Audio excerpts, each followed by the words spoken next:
Былтыр Батыс Қазақстан облысының жолдарын жөндеуге 42 миллиард теңге бөлінсе, биылғы қаржы 1,5 есе артып, 66 миллиардқа жетті.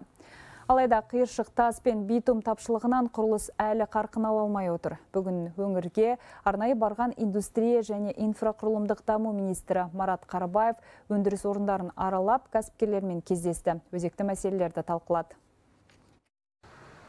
Орал әуежайы 2021 жылы жаңадан салынды. Биыл нысанды сенімді басқарып алған серіктестіктің құрылтайшысы өзгерді. Шетелдік инвесторлар жыл басынан бері 16 жаңа техника алыпты.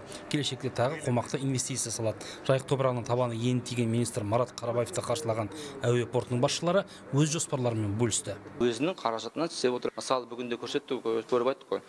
Жаңа осы уақытқа дейін қосымша тікұшақ бергеннің өзінде оларды қабылдауға аэропорттың әуежайдың мүмкіндігі жоқ еді. Ал енді көтеріп отырған мәселесі ары қарай перронды қайта жаңғырту басы бар. Тағы да қосымшалы мәселесі екі мәселе қарап отыр.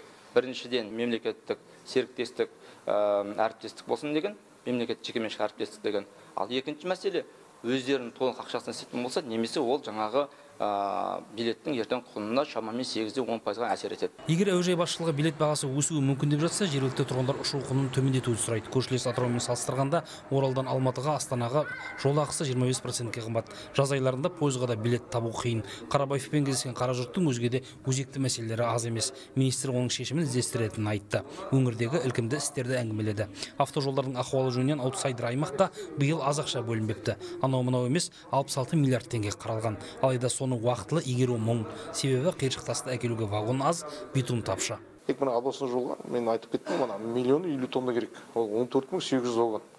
Енді қазір алғаны 38%. Одан басқа республикалық жол бар. Олардан басқа облыстың жолдарына 30.000 тонна шебен керек, битум керек. Қазір барлығы алғаны 8.000 тонна алып тұр. Ол где-то 26%-тай болып тұр енді. Енді ол битум жоқ. Қазір мына осы күні Оралда вообще битум жоқ. Бүгінде жол құрылыс компаниялары битумды алыстағы Ақтаудан тасиды. Тоннасы Оралға келгенше 180 мың теңгеге жетеді. Тығырықтан шығудың бір жолы битумды іргедегі Ресейден алу. Министрдің мәлімдеуінше қазір осы бағытта көршілермен келіссөздер жүріп жатыр. Бізге жетпейтін битумның көлемі шамамен 300 мың тоннадай. Осы уақытқа дейін біз Ресей Федерациясынан 100 мың тоннаға квота алдық, яғни битум алып келуге. Сол 100 мың тоннаның ішінен 70 мың тоннасын істетіп болдық. Немесе 4 апта бұрын Ресей Федерациясында болдық, тағы да қосымша 200 мың тонна сұрап отырмыз. Министрмен кездесуде Жәнібек және Бөкей Ордасы аудандарына апарар жолдың жайы да талқыланды. Әу баста 2021 жылы бітеді деген жол құрылысы тағы 2 жылға шегерілген еді. Күні бүгін 245 шақырымның 106-сы қалыпты. Жауапты тұлғалардың айтуынша қар түскенше осы қалған жолдың төмен қабатына асфальт толық төселмек. Сондай-ақ министр Хан Ордасы ауылына апаратын 21 шақырым жолдың жобасында тез арада әзірлеп, тендер өткізуді тапсырды. Өңірдегі өндіріс орындарын аралап, азаматтарды жеке мәселелерімен қабылдады. Батыс Қазақстан облысынан Ерденбек Жылқайдарұлы, Қанат Махмудов, Хабар 24.